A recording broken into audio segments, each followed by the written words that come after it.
Don't let this distract you from the fact that Taco Bell is releasing Diablo Dusted Nuggets available now. Triple They ended double up losing crunch wrap 4. available now from Taco Bell. I'm gonna fucking lose it. I'm gonna lose it. And you know what the problem really is, actually? Chicken Ranch Nacho Fries. Shut the fuck up, Brett. Put your goddamn phone down. Put your Taco Bell down. No one gives a shit. It's just crazy, like, Triple to not double be here. crunch wrap Shut the supreme. fuck up about Taco Bell, Dude. okay? I order more Taco Bell than you, and I don't give a shit. Taco Bell raised their prices. Taco Bell is literally fucking garbage now. No. Hold up. Yeah. Swirl. Alright. Hey, I know you guys can't see me, but welcome to Scratch That, where we scratch the surface of all things sports, including football, baseball, and basketball. Good job, buddy. Thank you. Thanks, That's probably actually my best one, and I'm not even on camera. It's okay. We love you. He's only done 2. Yeah, I love you guys too. I'll be back for next Sunday. See ya. Alright, see ya. I don't know why he's like, that was my best one. He's only done it twice. But anyways, shout out to Nick, aka Squire, for the impromptu intro. He couldn't make it with us today, so he will not be here. But we have some interesting news to talk about. We have some interesting itches to scratch throughout the entire sports world. This episode, we're starting off with basketball, though, because basketball, NBA, has started its playoffs. Why to take it away? What do we got? What do you want to start off with? I am excited. I got my Lakers jersey on because I'm a big fan. I was gonna say, I think we'll just touch on the play-in games briefly. Hornets beat the Heat. Just as a quick recap. Then Hornets played the Magic. And the Magic obliterated them. Magic captured the 8th seed for the playoffs. And the Sixers got the 7th seed after beating the Magic in the play-in.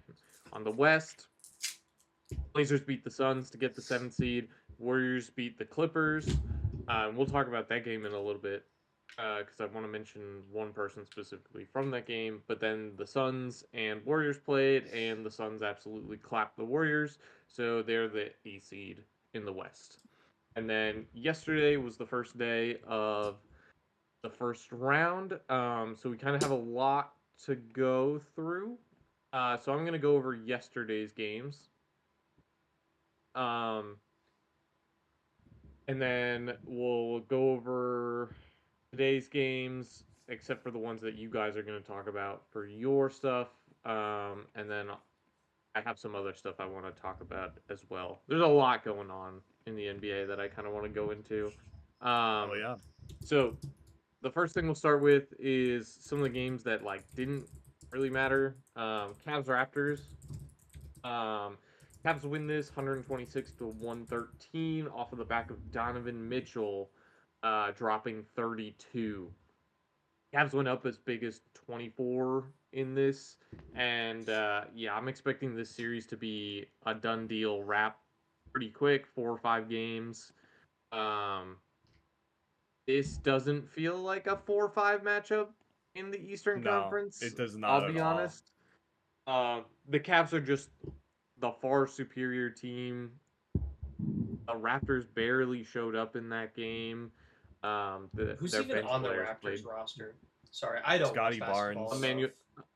Scotty Barnes, Emmanuel Quickly, RJ Barrett. Yeah. Okay, I know RJ Oh, yeah, Barrett. RJ Barrett. I forgot about RJ Barrett going. I know Barnes and Barrett, but I don't know who fucking Quickly is. Do you know Brandon Ingram? Vaguely, oh my god, he's on the fucking Raptors too. Oh my god. Yeah, he got traded from the Pelicans. Yeah. The East is so weak. Well, it doesn't matter because the Raptors are lucky if they win one game. They'll probably win game 4 just because it's like. That's what I'm saying. They'll probably take one in Toronto, but this is probably a 5-game series. See you next round, Cavs. What do you think about the chat, Mikey? The East is so weak. Is that true?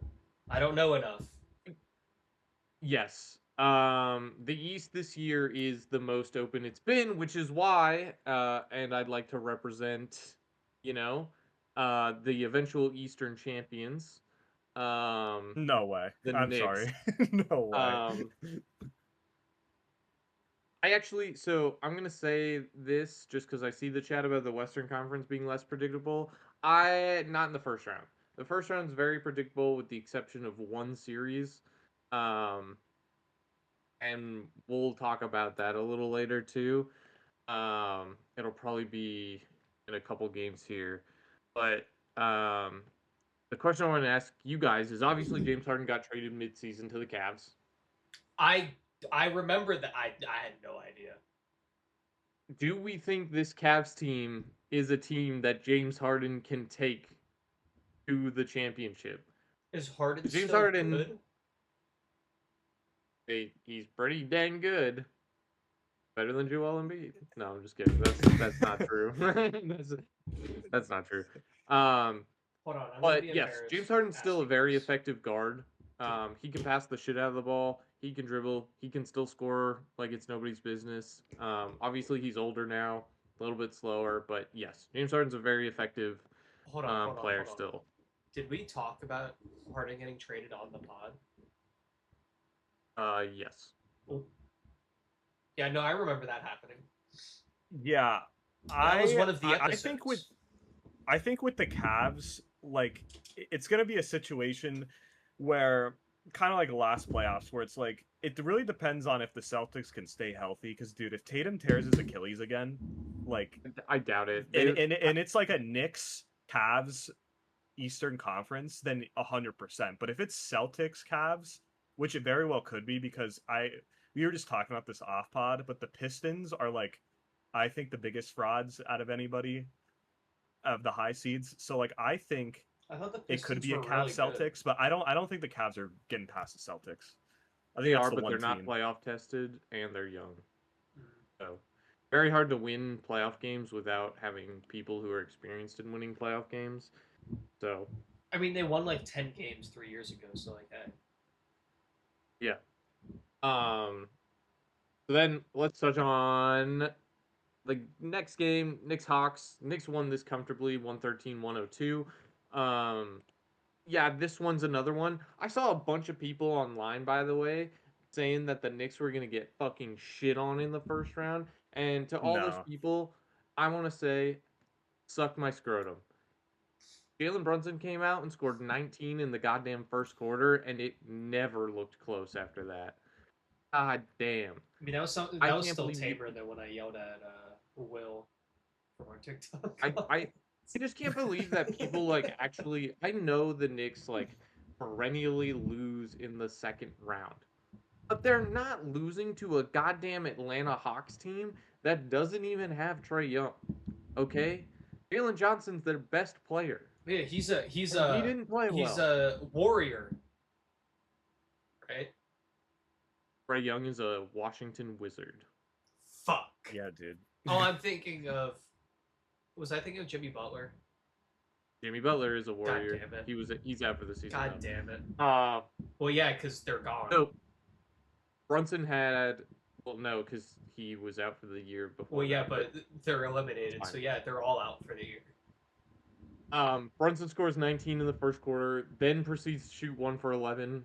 After that, he still finished with 28 points. A lot of that was on free throws. But Cat was also massive in this game. He had 25, 8, 4, and 3 blocks. Very efficient game for Cat. Once the Knicks kind of slowed this game down, so the Hawks, were keeping it relatively close enough where in the first half. But then the Knicks slowed the game down and they just weren't. The Hawks can't play in half court. They have guys who want to get out, run, play in transition, get steals, run the ball, 3-on-2s. They don't play good half court basketball, and so once it came down to half court possessions, the Knicks just kind of ran away with it. But I will put it up for grabs. Do we think this is going to turn out to be a competitive series in the East? 6 games max. 6 games. I was going to say, I'm saying 5 games. The The Hawks will get one in Atlanta, I think, but once this comes back to MSG, it's a GG wrapper.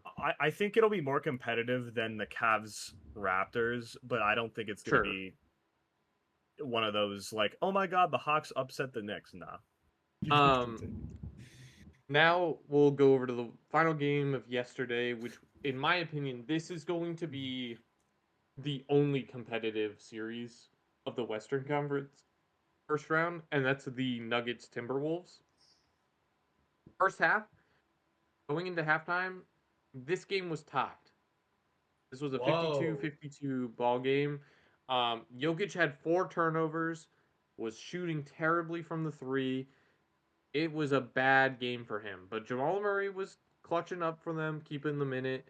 And then in the second half, he kind of got going. Jokic started hitting his shots. He started getting where he wanted to. He started getting other people involved.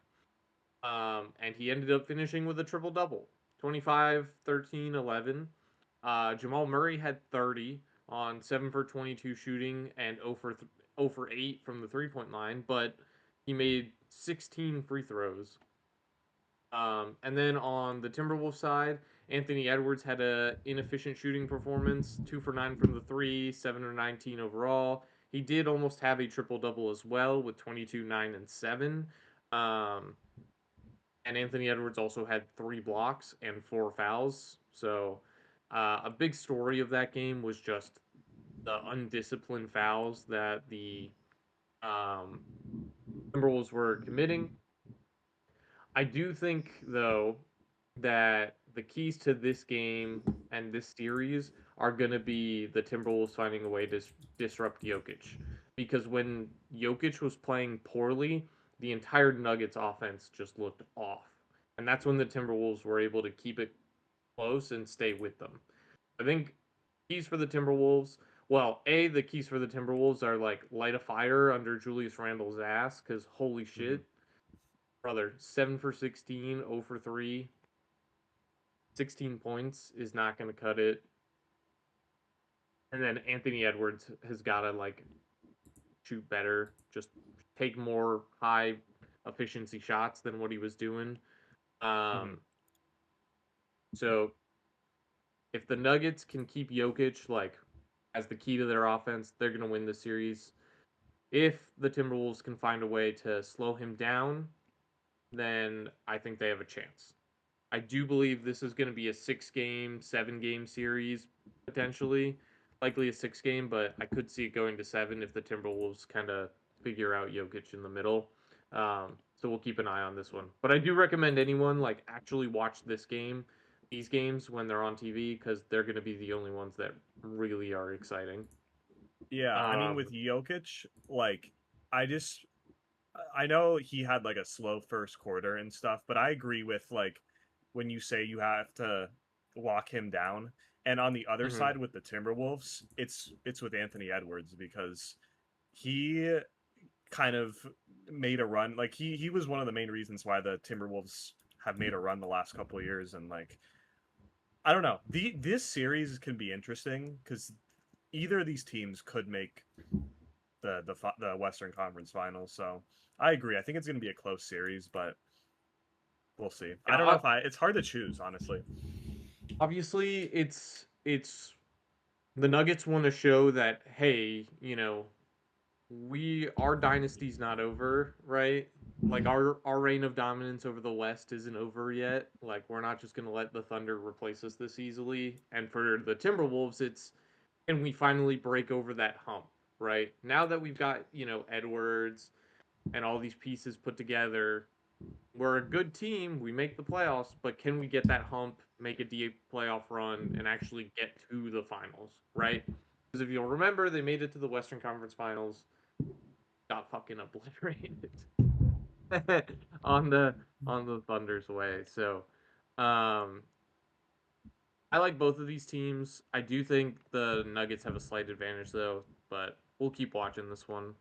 And then today's games. Today's games have been an absolute beatdown. Not super exciting. I'll talk about the Suns Thunder because no one's in that game. Neither of you have either of those teams, and Mhm. there's not a lot to talk about with this one anyway. I mean, we all knew the winner of the Warriors Suns play-in game was literally just cannon fodder for the Thunder on their way to the second round. This is basically a warm-up series for them. They could play their bench and beat the Suns based on today's performance, honestly. What about me? I If I was out there? no, you get your shit rocked. Okay. Dylan Brooks put up absolutely amazing numbers today. Give a shout out to him. He scored 18 points on 6 for 22 shooting, and 3 for 10 from the 3-point line. And then we can't forget about the playing hero, Jalen Green, who went 6 for 16 and 2 for 7. And so it seems that the Suns immediately cooled off after their hot shooting performance against the Warriors. And even Devin Booker, once again, putting in another below average performance. This one was much better efficiency wise than his last one, but again, he's capping out around 23 points, 8 of 17, 2 of 5. He needs to be doing better. He does. For a star player, he's not playing up to his contract, but I think it just doesn't matter. This Thunder team is way too good. This Suns team has too many holes. Thunder and 4. See you guys in the next round. Have a good one. I think that's all that needs to be said on this one. Yeah, I don't we think can we'll move talk on. about this series ever again for the remainder of it. And then I'll just quickly brief on the Pistons Magic just because it's happening right now. The Magic are actually up. They were up big in the first quarter. Then Detroit kind of settled in, found their groove. And it's now 52-50 or 61-52 to the Magic. So they're trying to come back. Paolo Banchero actually is making shots. He scored over 15 points finally when I don't bet on him. Desmond Bane's putting up an absolute abysmal performance though, so not a good look for the first round guy. And then on the Piston side, it's basically Cade Cunningham and Tobias Harris. But Cade Cunningham is the only one in double-digit scoring for the Pistons currently. So they're going to need someone to step up along with Cade. And then I think now we will flip it over. Matt, I'll let you, go into the Lakers game that happened yesterday. Yeah, sure. So I think you touched on this earlier, but from an update from last pod, the Lakers ended up getting the 4 seed. So their matchup in the first round is against the Rockets. So game 1 happened yesterday, and with LeBron, this was his 293rd playoff game. And I don't know who's number 2, but I can tell you right now, it's got to be the most by a mile just because of his longevity throughout his career. So with game 1, it wasn't just the Lakers that had people out. KD was scratched at it from game 1.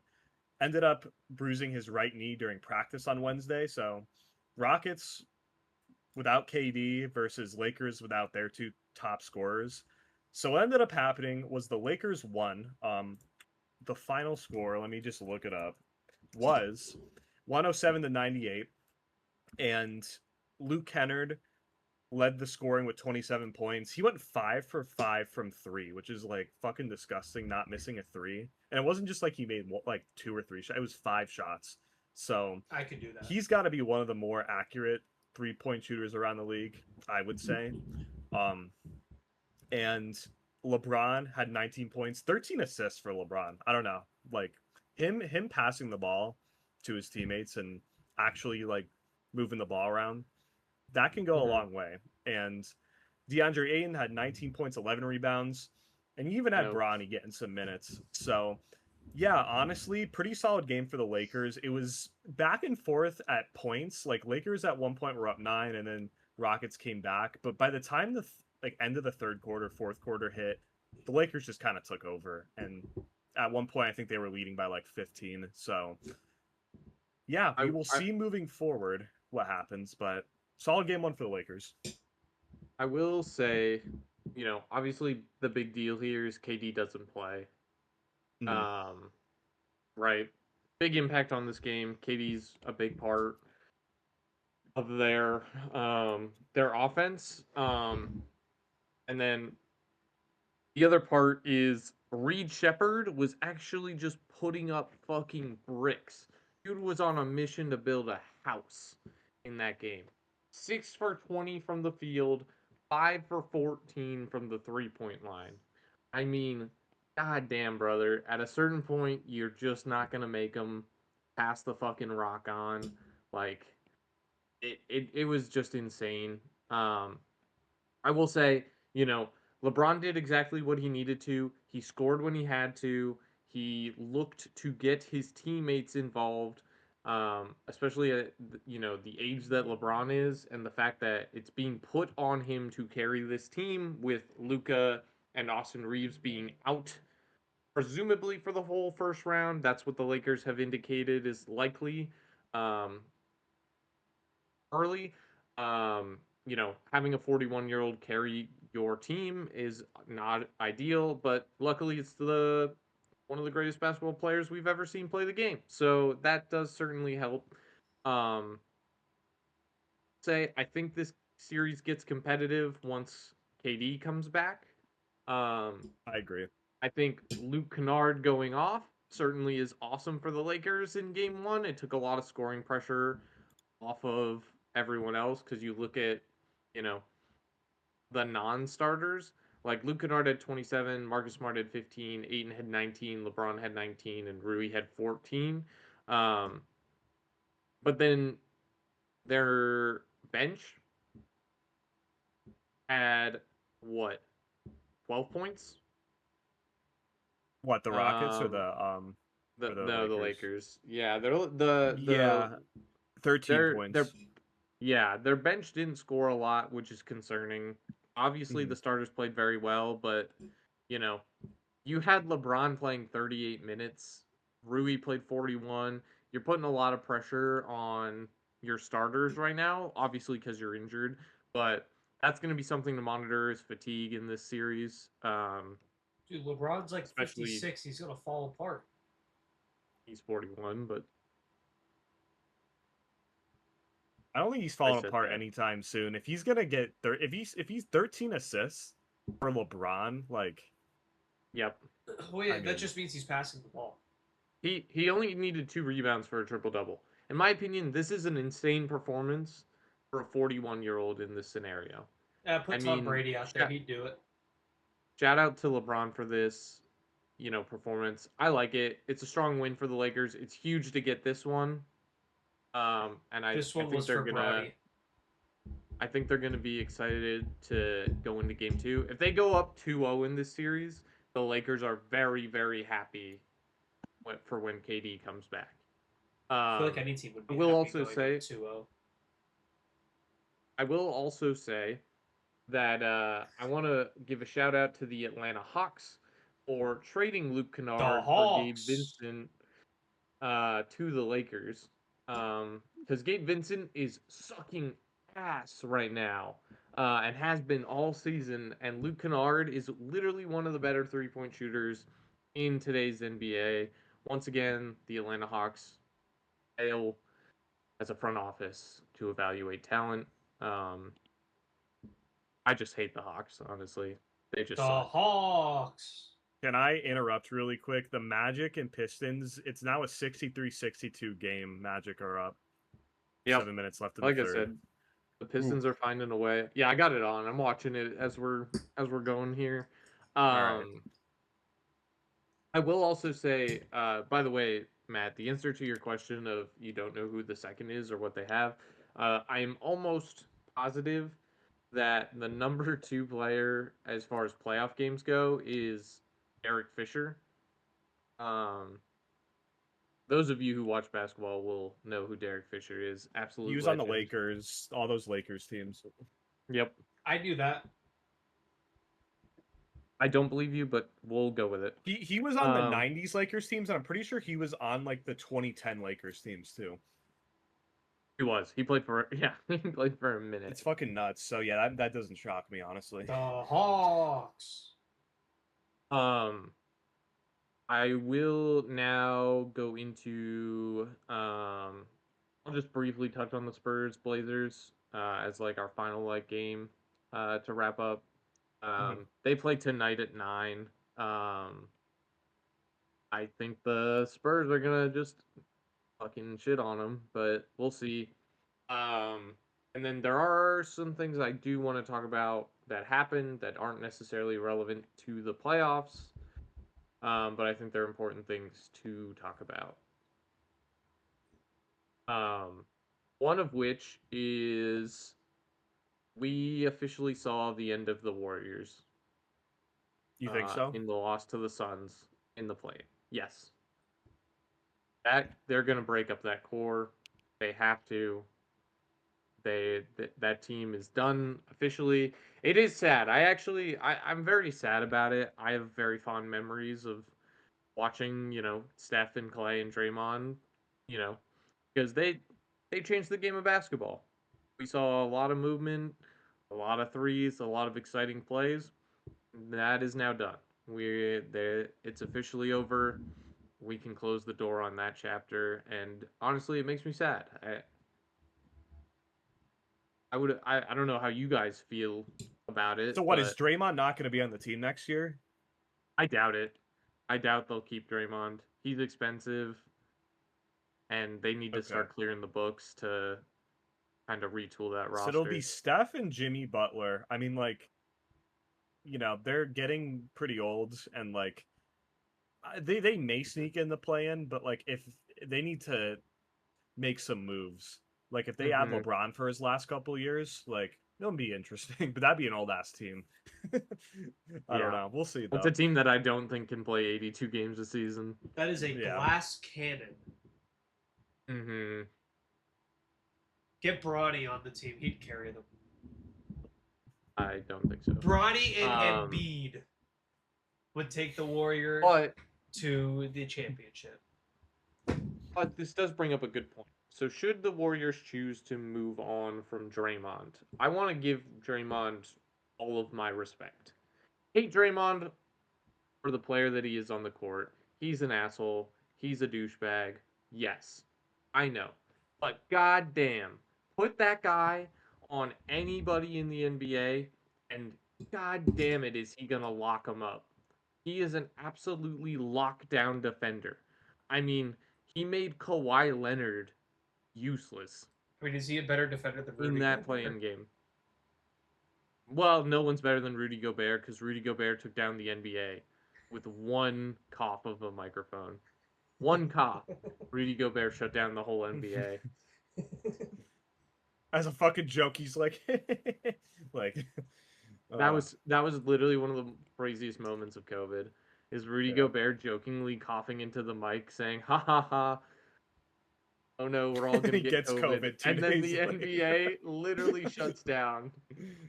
That was awesome. He was one of the first that got it. I would never forget that. I would never forget watching just like the recent news on the NBA and the development of it. Because like he was sick, and then he wasn't sick, and then he was playing, and then he wasn't playing, and then they canceled the game, and then they shut down the NBA.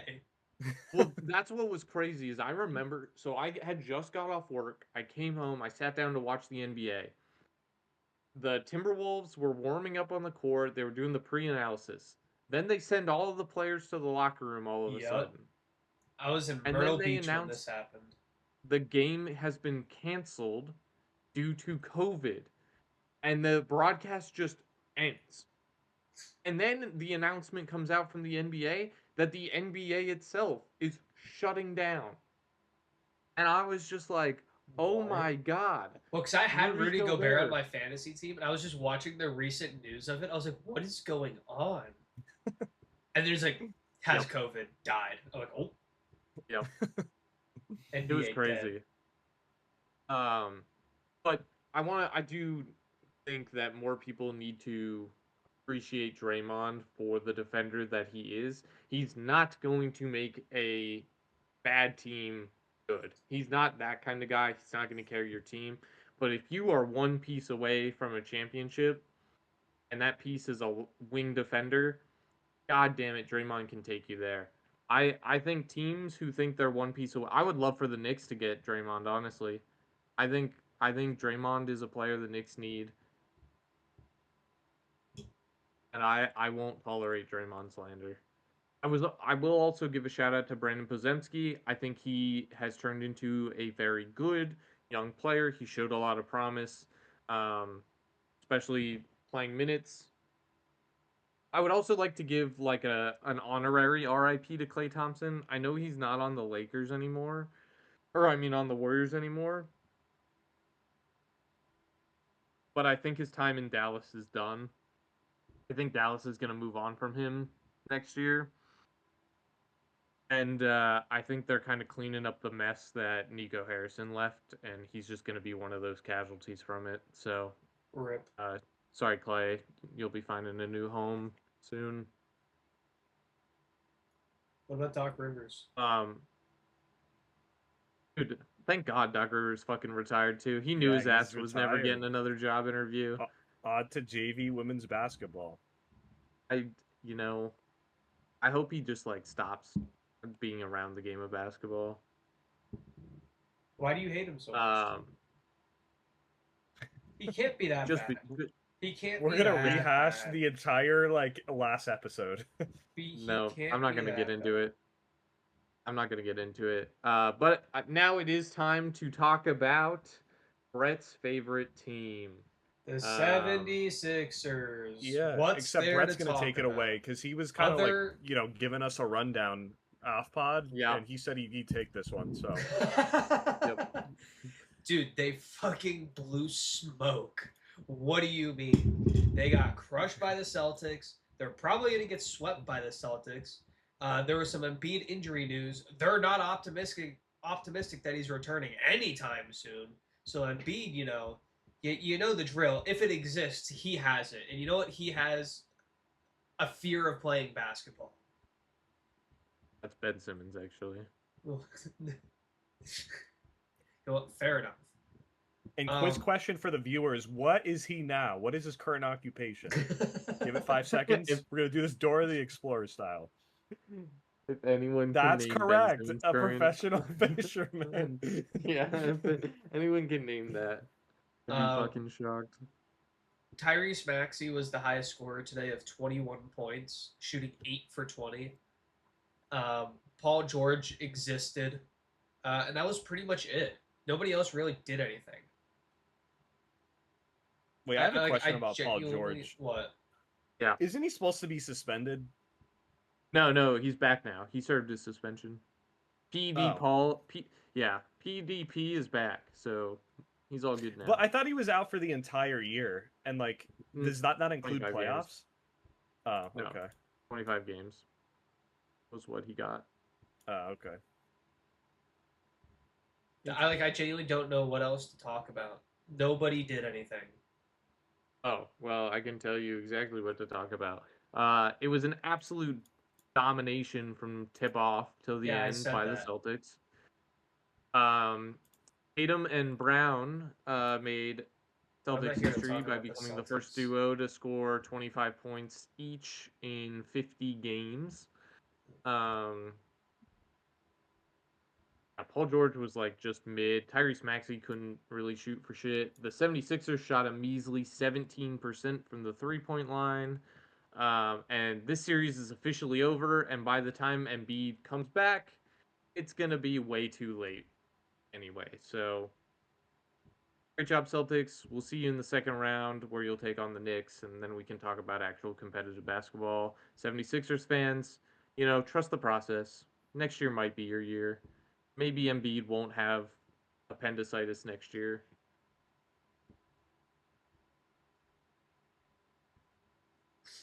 We'll see. It's doubtful, but whatever. And then I do want to talk about one more thing.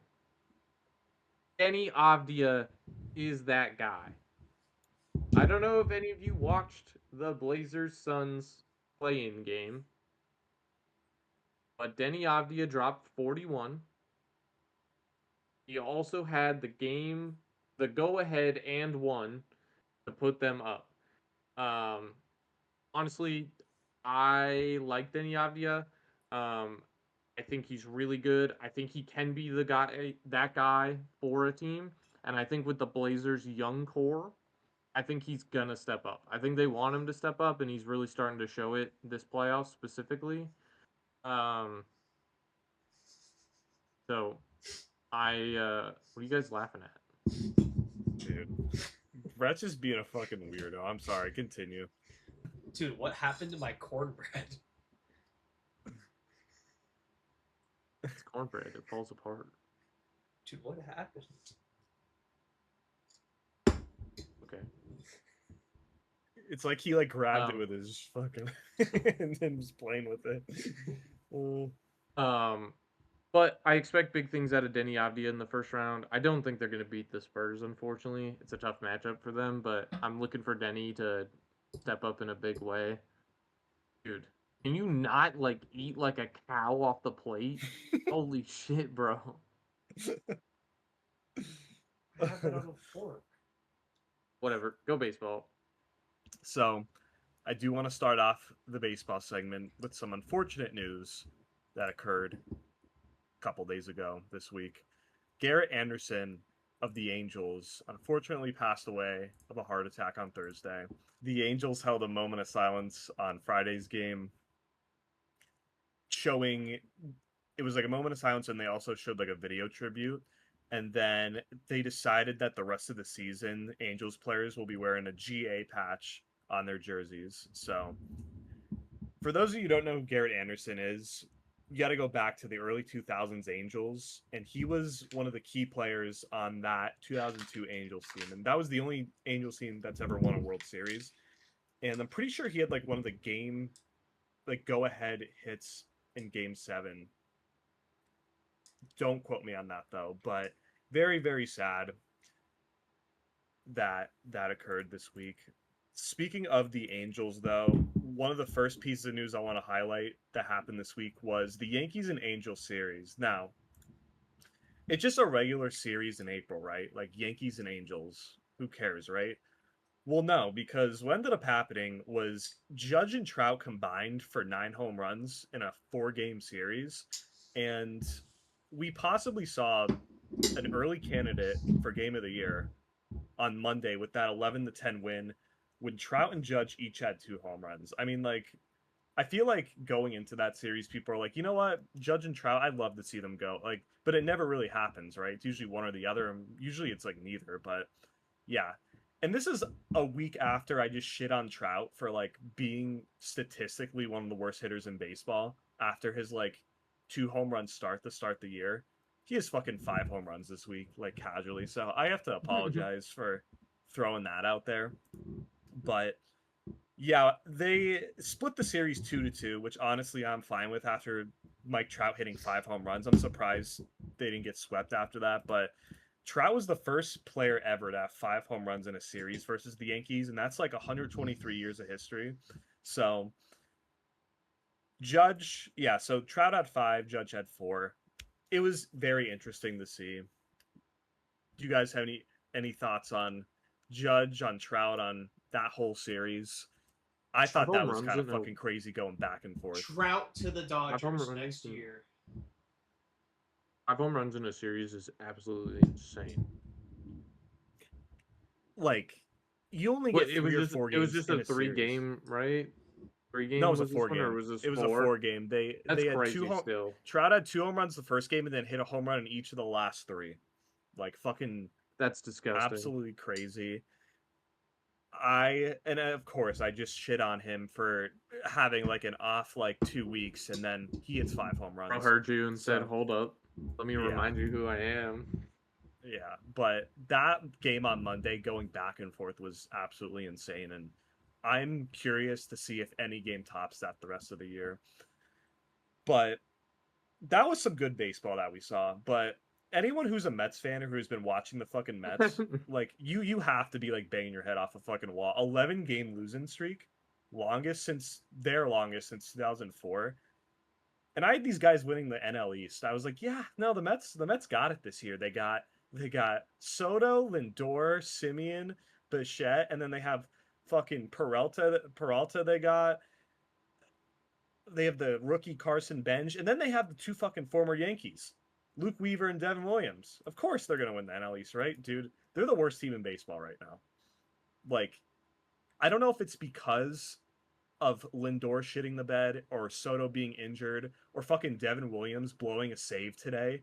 Like, they could have beat they were like 2 outs away or whatever, and then blew a fucking save. Luke Weaver's been sucking, dude. That, and then people are saying that like Lindor's a fucking toxic teammate in the clubhouse. I don't know, dude, but it is so hard to watch the fucking Mets right now. Like, I know Brett has his Bo Bichette thing, but like, dude, Lindor is like twice as more frustrating. He's such a bum and a loser, and he deserves to be on that team. Keep swinging and missing, whiff, you fucking bum. Go strike out again. Third base, and for what? Huge contract, and for what? You've done nothing. You are nothing. On the bright side, the Jets will also probably be the worst team in football. So, dude, having those two teams as like the classic, like, oh, Mets, Jets, and Yankees, Giants, like, dude, the Mets, Jets side of things, oh my god, they have to be like abysmal. Yeah, like that's why like there's the Yankees Giants side isn't that much better. At least they have a fucking history to go at it, and at least the Giants have won in the 2010s. You know, Yankees it's been 09, but like the Giants. And the Yankees have a winning record each year, so like you can make the argument saying, well, it doesn't matter because they don't, you know, they haven't won a World Series in 16 years. But it's like at least each year it's like a winning baseball team in the regular season, and then, yeah, the playoffs suck. Yeah, and for whatever. what?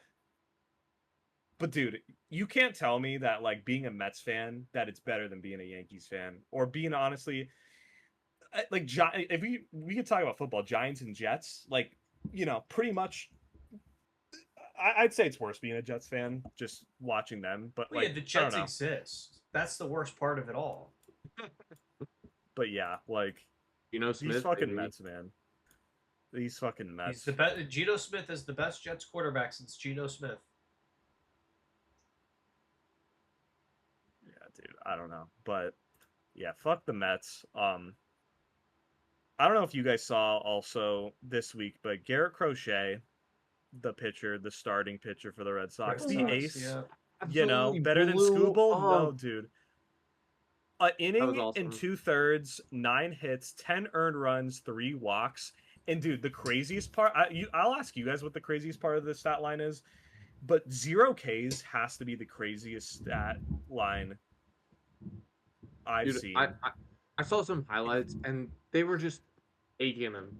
They were just aching him. He had to have been tipping. There's no way. That's what people were saying, like, online, like in the comments of the highlight videos. I assume that's likely because it seemed like every pitch he threw, the hitters were just on top of it. And that's the thing is, like, when pitchers tip, there have been videos online of like games from like the early 2000s and be like, oh, by the way, nobody knows this, but if you realize he's tipping his pitches, like a lot of teams don't make it public. And like I remember Jesus Luzardo for the Phillies, and I wish Squire was on here because he probably remembers this game. Like, he tipped his pitches last year around the summertime, and for weeks nobody knew why it happened. It was almost like the Crochet thing. It's like nobody knew why. Then like 3 weeks later, oh yeah, he every time he like, you know, picked up his leg this way, it was like a fastball. Anytime he did this, it had to have been that way because, dude, the Twins against Crochet, like that just seems so random. I know the Twins have been doing good this year. Like, they've hit off. Crochet's also been licking balls this year. It was just the one start, dude.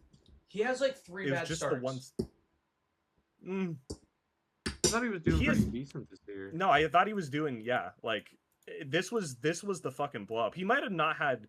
I honestly haven't been following him specifically that much. I know his first start, he went like 6 innings, no run ball, but like, He's 2-3 with a 7.88 ERA. Pull up the other two losses because I'm not the 7 ERA, dude, is from this game, but like, Yeah. I'm curious to see the other two losses and if it was just a run support thing. But like, we shit on Skeens the first episode, like the first opening day episode for his blow up, but He dude, turned this it is around. way worse. Yeah, Skeens turned it around. He did. Crochet though, I don't fucking know. Yeah, honestly, Against the I have never Astros, seen he's given up 4 runs, That's like and they that. lost. Where's the other game? But he probably had like 7 Ks or something. I don't know. He had 7 The 0 Ks, Ks but... is crazy. Yeah, not getting a single strikeout is wild. I know he only pitched 1 2/3 innings, but still, you would think he would have at least gotten 1. You know? Yeah. So like, Crochet is not doing great. He's not, but it's not showing the other start, but I'm just doing the math. He gave up 5 earned runs in the other start too.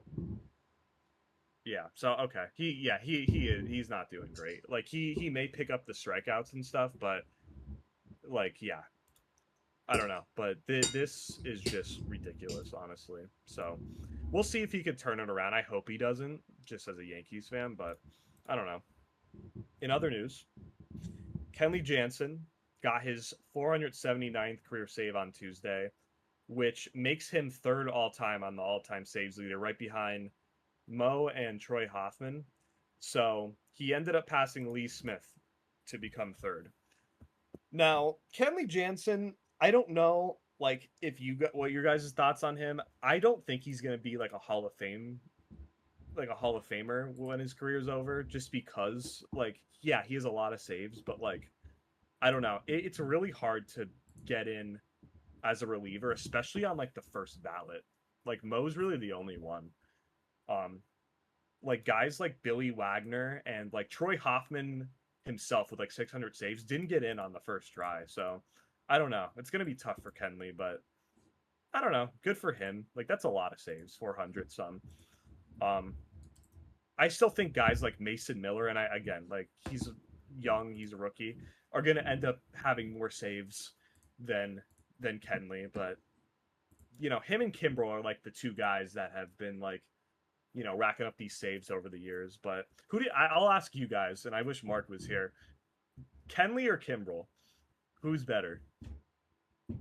I have an answer, but you like Kimbrel? I literally don't know. I know Mark really doesn't like Craig Kimbrel. Yeah, unfortunately, I'd have to put Kimbrel over Jansen. Kimbrel in his prime was like gross. Yo, I see you in the chat, Mike. I see you. I see you lurking. You didn't say anything yet, but I see you lurking in there. I can see that you're watching. Sorry. Okay. Dude. I just saw him in there. Kevin McGonagall's a rookie? We'll get into oh yeah, that's next on my list. Yeah, Kevin McGonigal signed the extension with the Tigers, 8 years, 150 mil. Good for him. He's been doing well, honestly. Early candidate for rookie of the year in the AL. So we'll see if he keeps it up.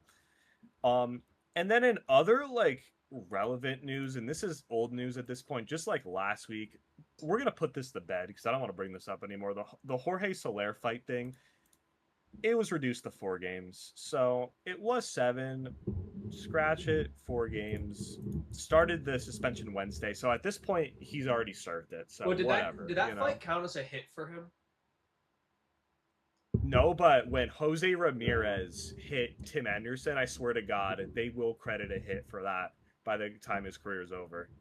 Dude, like when that happened in fantasy, that was the first thing I commented. I said, does that count as a hit?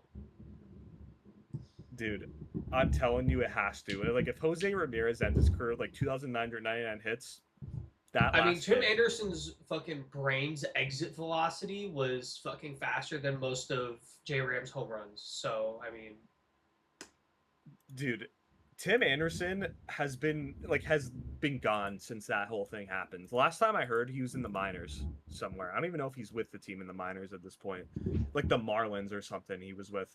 Um, so yeah, but Soler, I mean, He's with the Angels. honestly, he kind of, yeah, he kind of deserved the suspension. 4 games, I mean, is a little bit nice, but it is what It's it a is. lot. Yeah, I don't know, but Well, we can move on to our teams. Does anyone want to volunteer to go first? I'll talk about my Let's do team. mine. Oh, All right, go ahead, Brad. The Astros. What has been going on with the Astros? Absolutely fucking nothing. They have won 2 games since the last pod. They are dog shit at baseball, and really the only bright side of that team is Yordan Alvarez. He is leading every statistical category on that roster. He's leading batting average, home runs, RBIs, on base percentage, and hits. The only other person on that team that's really doing something offensively is Altuve. But Altuve really hasn't been doing much. He has the batting average. He has a really good batting average, but it's mainly singles. His slugging percentage sucks. He has a couple of doubles. He has less doubles than Yordan, but he only has 3 home runs out of 84 at bats. So he's not hitting that well at all. Well, he is, but he's not getting the extra base hits. He's a batting average merchant, kind of like Luis Reyes or like an Ichiro Suzuki. But at least Suzuki was fast and a good defender. Altuve like exists. Pitching side, that entire team, Dude, sucks. the fucking pitching is like blow it up, hysterical. Blow up that entire bullpen. They have like Amaya, like that Japanese guy, and then like other than that, a lot of their games have been like bullpen type games. Like they're like that's really the only thing I know about the Astros right now is the fact that like they're pitching so bad that their starters are going max like 2 or 3 innings a game. Like they are so injured right now on the starting pitching side, it's kind of comical. Their leader in innings pitched has a 6.75 ERA. Second highest is 6.2.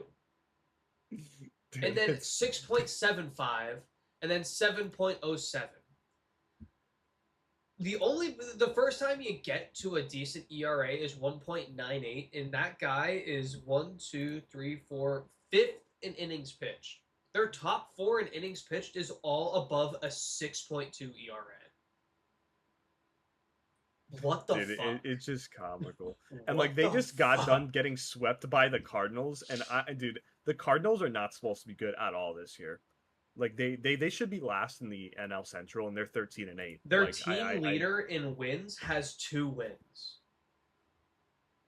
Yeah, dude, it's funny, and like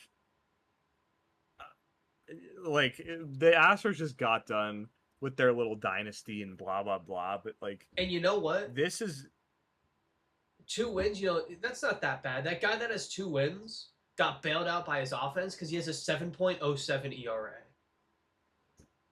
Yeah, they might have the worst pitching in baseball right now. Like worse than the Mets, dude. Like honestly, that entire roster has 2 quality starts. That's fucking sad. It's Hunter Brown. It's got to be one of them. And he's on the IL. So he's one of them. Yeah. So Astros, they're gonna have their first real losing season since the Correa days and the fucking Springer and Bregman days. So the AL West, it's really gonna be a competition between the Mariners and honestly the A's. Those are the 2 that I see in the AL West, but honestly, you never know. I don't know. Not the Astros though. I'm sorry, Brett. I would have killed myself if I got the Astros. That was the one team I didn't want. Yeah. Whita, you could go next with your Guardians if you want. Sure. Then I'll end it with me and Squire's team. Yeah, so the Guardians, they went 4-3 since the last pod. They're kind of hanging right around that 500 mark.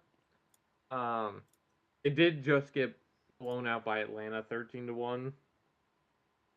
And then they beat the Orioles 4-2. But they did it on only 2 hits, which I didn't watch that game, so I didn't really understand. But like, I assume they got like walks and then like sacrifices or something. I don't know, man. I just think What that's was the game crazy from? The Orioles. I forget what day it was. I think it was their second game against the Orioles. Yeah, I can pull it up quick. 4-2. But they only got 3 hits. Yeah, I mean those hits were probably like, oh, the Brian Rocchio one. Yeah, the 3-run home run by Rocchio was like the yeah. It's just crazy to me that they got 2 guys on, you know. Yeah, and then that was it. Like, yeah.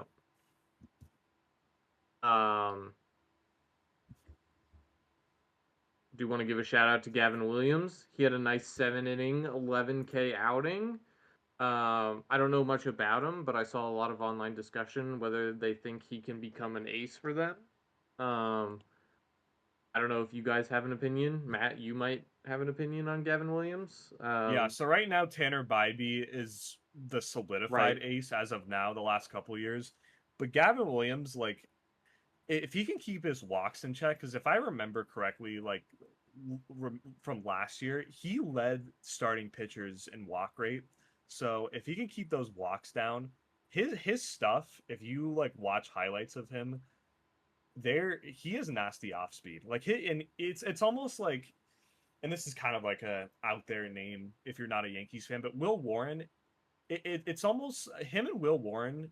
If you watch both of them pitch, they don't throw straight. Like Will Warren can throw a straight fastball, but the thing with them is the movement on their pitches is the reasons why they're getting as many strikeouts as they are. And Gavin Williams, specifically with his like off speed, his curveball, his like slider, all that, like that's what's getting him the strikeouts. So yeah, I mean, I don't know with Bybee and like Bybee and him, like you can argue one or the other. I'd say he's a solid starting pitcher too.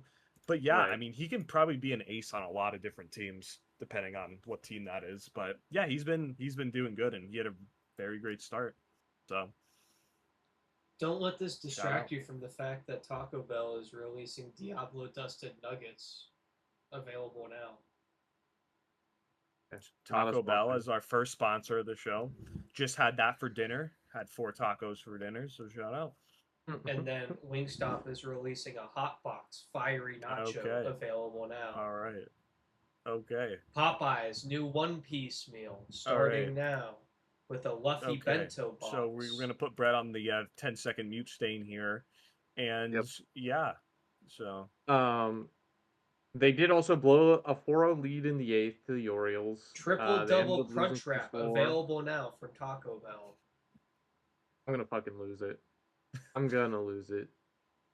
I'm gonna leave. Krispy Kreme strawberry original glazed from April 16th to the that's today. It ends today. Dude, you said April 16th to the 19th. Yeah. Oh, okay. All right, let Lyda speak. I'm gonna hit you, dude.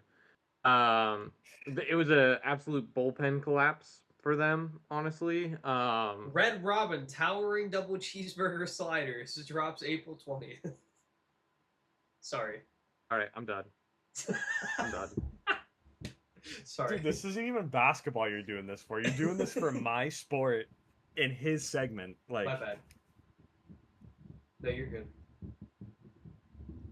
I will say with the Guardians bullpen, I don't know if it was Cade Smith that did this. I didn't watch her. If it was like a Hunter Gaddis that did this, but yeah, it was like multiple. You're gonna have games like that, and I, as a Yankees fan, I know where you're gonna have like a good lead going into the last couple of innings, and then you're just gonna blow up.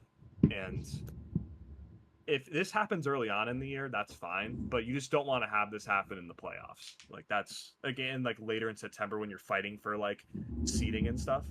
So,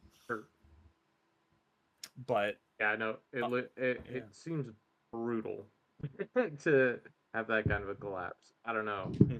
And then, like you mentioned, Brian Rocchio had a really good week. He had 2 home runs, including that 3-run shot, and then he had a 2-run shot versus the Cardinals.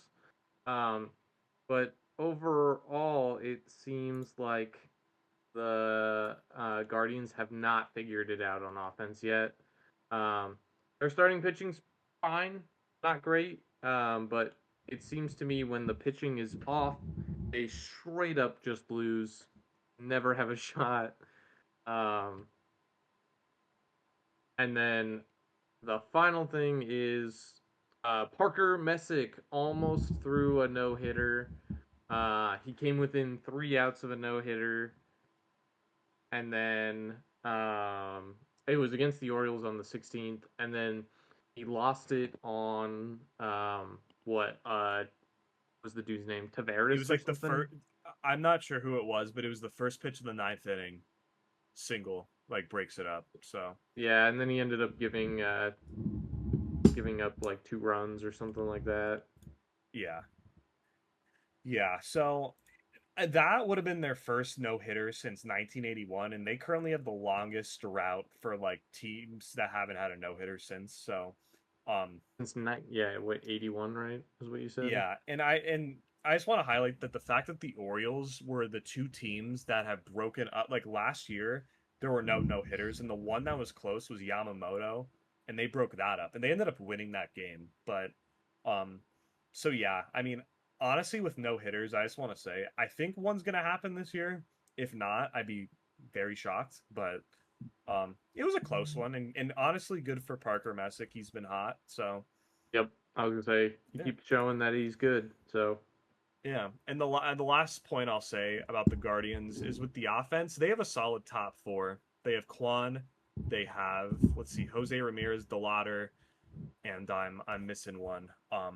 But it's just the bottom half of that lineup. If you have guys like Rocchio that can like stay hot, sure, but they're just very inconsistent. Him, Reese Hoskins, Bo Naylor, they're all inconsistent. So that's where the offensive problems lie, is just the bottom half. So if they could have a guy that has like a solid month or two, then they could start getting a bigger lead in the AL Central. But right now, it's close. Them and the Tigers, and surprisingly the Twins.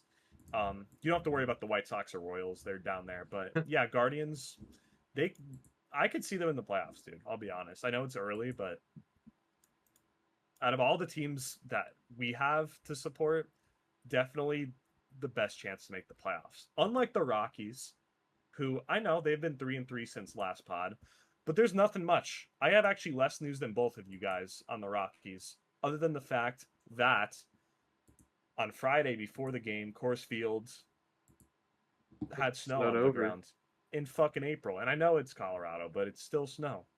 And speaking of Coors, that brings us into the second sponsor of the pod, Coors Light. As I crack this open for the stream, Coors.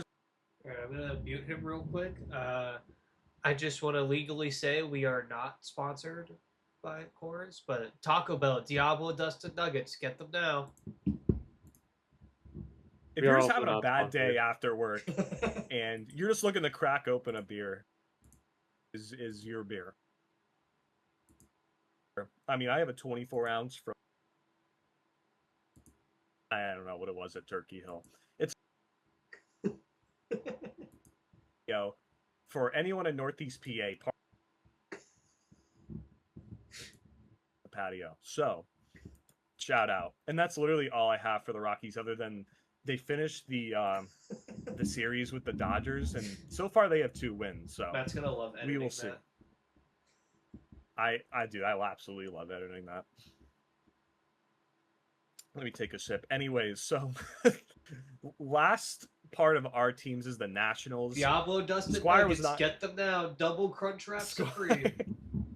Squire was not here, but honestly, I haven't really been following the Nationals other than James Wood has been solid. But White is about to fucking lose it. Maybe, I don't know. It's not even his like sport, and he's like more pissed than I just want to highlight, other than James Wood being good. Dustin Nuggets. Okay, relax. Ken Waldachuk, pitcher for the Nats, had a very unfortunate elbow injury. He's gonna be out for the year. He's on the 60-day IL. They recommend Tommy John. I don't know. That's up to him if he wants it, but nothing confirmed yet. So that's really the only thing I have for the Nats. They've been 3-4 since last pod. So yeah, those are the Nats. Squire, you'll have more next week. To end baseball, my three reoccurring segments: popping off Get On It Man and injuries, popping off Mike Trout. We just talked about him. 9 for 27, 5 home runs, 10 RBIs, 12 runs.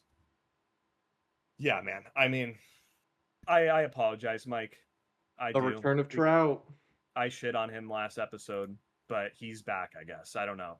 Luke Raley, 500 average, 12 for 24, 2 home runs, 6 RBIs, and 2 doubles since, the last 14 days. And then Parker Messick, we brought him up earlier. He's been 2-0. Only let up a 1 or 2 runs in his last couple starts, 20 Ks. And then Squire, man, you missed it because we didn't bring him up last episode. But Paul Skeens has been good since that blow-up start against the Mets, 2-0.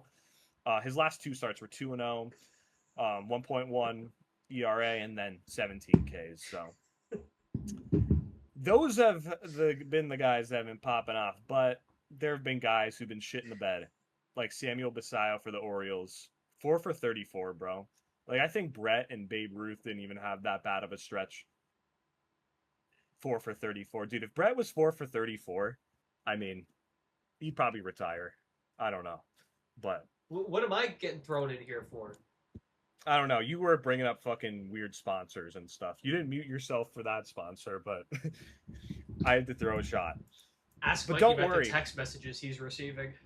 Brett and Babe Ruth was better than Stanton this last 2 weeks. 8 for 50, 160 average. And then Gunnar Henderson has also been sucking. Meet me on the Little League field, baby. Gunnar Henderson, the backup shortstop for the USA team, 5 for 32. Not good, man. And then lastly with baseball, there haven't been that many injuries this past week. So shout out, but not for Harrison Bader with a hamstring injury. Jorge Polanco, 10-day IL with a right wrist issue. And then 2 relievers with the same exact injury, left oblique strain, Johan Duran and Danny Palencia for the Cubs. So, again, they're not major injuries. Just they'll be out for 2 weeks, maybe 3. But that's been baseball. So, looking forward to continue watching the season. Go Rockies. Go Gianna Girardi. And, yeah, Brett, you're on the football. So, there's got to be only one thing, maybe 2. There's actually a decent amount. Ah. So, starting with the biggest one. Dexter Lawrence was officially traded from the Giants to the Bengals. The entire trade is literally just a swap. It is Dexter Lawrence for pick 5. Or sorry, pick 10. They have pick 5. So the Giants now have draft picks number 5 and 10 in the draft. I'm calling it now. Welcome to New York, Sonny Styles, and who am I? Oh, Caleb Downs. Caleb Downs and Sonny Styles. I'm calling it right now. Yeah, I mean, I would like them to get something offensively. It doesn't have to be a Jordan Tyson, but honestly, if it were up to me, they need a right guard. And I know they're probably not going to do that in the first round. Maybe that's going to be a second or third round thing. But I do kind of want them to get an offensive piece with their 10th pick. That's just me. Everybody is shitting on the Bengals because, Dexter Lawrence didn't have a great year, and they think they're going to be completely fleeced, except for Bengals Things, who commented and said, "This is fucking all-timer. I'm so rocked up right now." He's got to be, joking. Because nobody's rocked up right now as a Bengals fan. They can't be. No, I think the Bengals have made a horrible move.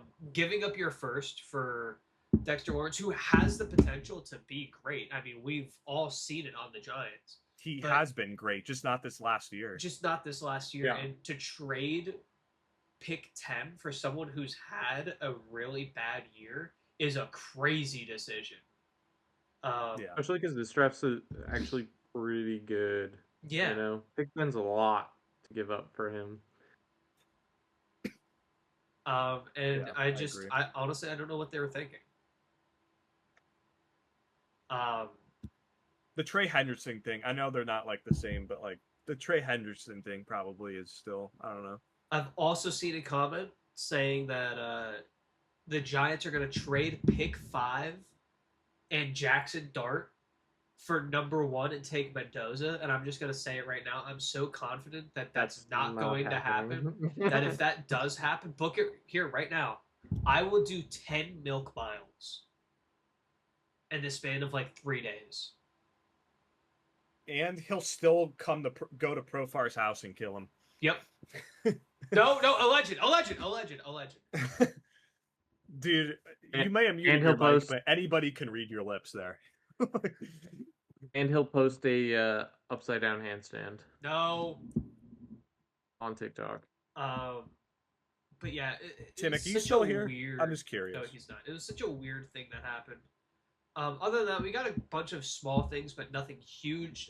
Jacoby Brissett, Cardinals quarterback and Patriots legend. Also, first half of the season, Colts legend after Andrew Luck retired, is holding out of training camp. He's really the only quarterback on the Cardinals roster right now. And he's holding out because he wants more money. And honestly, I think he's good enough to warrant a pay bump or an extension. But yeah, he's set to make $9 million this year, which for a starting quarterback. Yeah, it's fucking a joke. Yeah. If you're making $9 million, you better have a killer fucking supporting cast. Like, how much do you think he should get? 15. This is somewhere between the 15 and 20 range. Okay. That's what I would say. I just feel like everybody gets overpaid, so I see him getting like something like 25 or something. Like, just because, like, I don't know, but just for the memes. Will Anderson got an extension with the Texans. He got a 3-year, $150 million deal.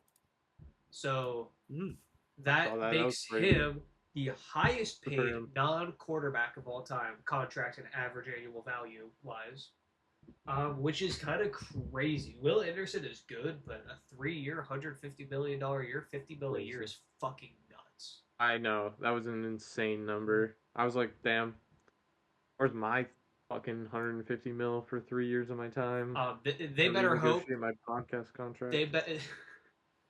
They better hope that the salary cap skyrockets, or else they are going to be putting themselves in cap hell by the time. I feel like that's what they're banking on. By the time it comes to re-sign C.J. Stroud, Tank Dell, they'll re-sign Stroud. Stroud has received way too much hate this year.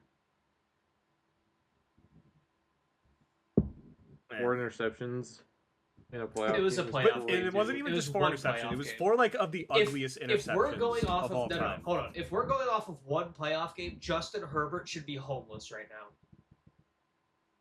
It's not just that Jaguars game. Like you do not judge a career off of all year. He was good. No. He wasn't bad. We're not judging it off of one game. I just think he had like a solid rookie year and then like a decent second year and then like this year, I don't know. Yeah, it's only his 3rd year in the league. I know. He's young. He'll get it together. Also, not to mention that team had 0 run game, a mediocre tight end. Tank Dell was hurt. Who else did they have? Nico Collins was hurt too. Yeah. Like the whole team was hurt on offense. Their defense was really the only thing that stayed healthy, and they killed it. Give him a healthy roster, draft a running back, build a decent run game. Their offensive line was abysmal. C.J. Stroud is a good quarterback. They need a way better C.J. Stroud is a good quarterback on a pitiful supporting cast. I will die on that hill. I don't care what college he came from. Oh, Ohio State. Like, I don't fucking care. He's a good quarterback. We gotta Does have not to care. support Ohio State because we're about to get at least one defensive star from Next week, I'm Ohio going to be State. at Ohio State. You will with Really? Tinnick at a Yep. Kenny Chesney concert or Luke Combs. Luke Combs. Luke Combs. That's the guy who threw the chair. Nope. Yeah. No, it's not. Oh. Morgan Wallen, like Yep. he said. I'm pretty yeah, sure. it was No, Morgan he Wallen. said Morgan Wallen. I thought I heard that. My Let's second guess see. was going to be Garth Brooks. Honestly, there's really nothing else that happened. Alshon Jeffrey was arrested. Oh.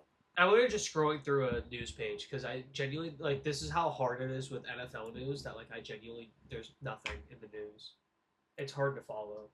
I mean, we had pretty solid blockbuster trade there. Well, yeah, I mean that was the only thing I knew though. That and the Will Yeah. Anderson. Rams have new uniforms. Like this is what we're talking about, dude. Zay Flowers is frustrated with John Harbaugh's way of coaching. Like that was the third most recent thing that happened. Like, are we serious? He's frustrated. Breaking news. Seahawks Director of Equipment, Eric Kennedy, said Jackson Smith and Jigba wore size 12 cleats in college and consistently dealt with hamstring issues. They've switched him to size 10 and a half, and he hasn't missed time. Like, this is what I'm 10 and a dealing half. That's my Like- shoe size, baby. Let's go. I'm a That's size shoe size. 13, baby. Yeah, I know. You're fucking weirdo. White is, I'm going to guess size 11 for Whita. 10 and a half. Let's go, Whita. Fuck you, Brad. 10 and a half. Size 13, baby. Squire, he's definitely an 11. Call him up Squire's and like a ask him what shoe size size he is. 4. Six. Yeah. Squire may be the smallest shoe size here, but he can lift the most out of all of us. Shout out to Nick.Fitness4, by the way. I dropped my phone. Hello. Yo, what shoe size are you? 11. Me? No, the other person I Like called. 9.5 or 10. All right, sounds good. Thank you. Did you hear 9 that? or 10. We'll give him a 9.5. He said 9.5 Sure. or 10. So 9.75. Okay. Nick's got Yeah, the he's small been feet lifting, here. dude. He has been fucking lifting. He's been doing lat pull downs. Like, shout out to Squire.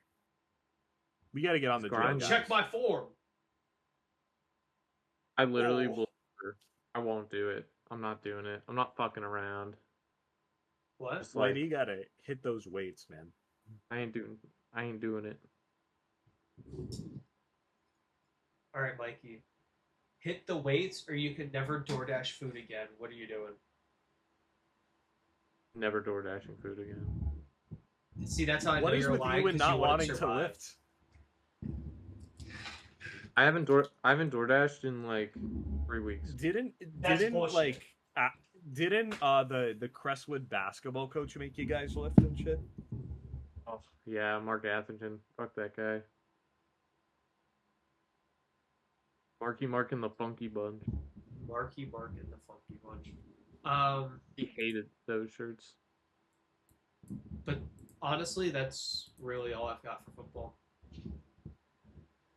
I have one more thing, and we talked about it off pod. So we were Diablo talking about Dustin doing a live Nuggets. stream for the draft. Available now. So shout out, and we will not have anything related to Taco Bell on the stream. Nope. No, yes, But- we will. I'm gonna make this a separate little short. So we're gonna stream for the draft, and it's gonna be Thursday night, right when the draft starts, and we're gonna have a little watch party and reactions to the picks, and yeah, so you can Look join at my us. phone. They even have like a little Yeah. interactive like swipe off the look Diablo I'm Dustin blurring that Nuggets segment right there. Diablo Dustin Nuggets. Brett's trying the intro farm so badly. And honestly, it might have worked because that is probably the only intro worthy clip of the entire fucking episode, Look at unless that. you guys have something else. Craving heat? Spice up your day with Diablo Dustin Nuggets. I actually just want to say fuck you, Nick. Dude, what is that straight coming from? Like the reason you're not here is not valid in my opinion. And like I get it, you know. We all have families and shit. Roxanne's family came to Indy this weekend, and I literally told them, they were like, "Do you guys want to go out to like a nice dinner Sunday night?" And I was like, "I'd love to, but scratch that. I have to record a podcast." So we went out last night because I, as an adult, can stick to a commitment that we made. Dude. Thanks for tuning in, guys. We're gonna end it. This was a great episode. NBA playoffs are in, so that's always fun for everyone. We'll have more of that next week. I'm gonna try to do more like little shit about the NBA playoffs as it goes on, so we don't have to go through all the games during the week. I know Matt, we'll do the live segment for the draft. And then if you guys want to hang around, Brett's gonna stream his ass getting kicked at Madden football. So, you literally we're just gonna give it like maybe 10 minutes of mute, but like just to like for us to do a post pod thing, unless you want to keep that muted. No, because I streamed directly from the PS5, so it's always muted. Because I couldn't find my capture card, and I don't want to spend another $120 on one. First one in the chat gets $20 Venmo. Go. You have 1 minute.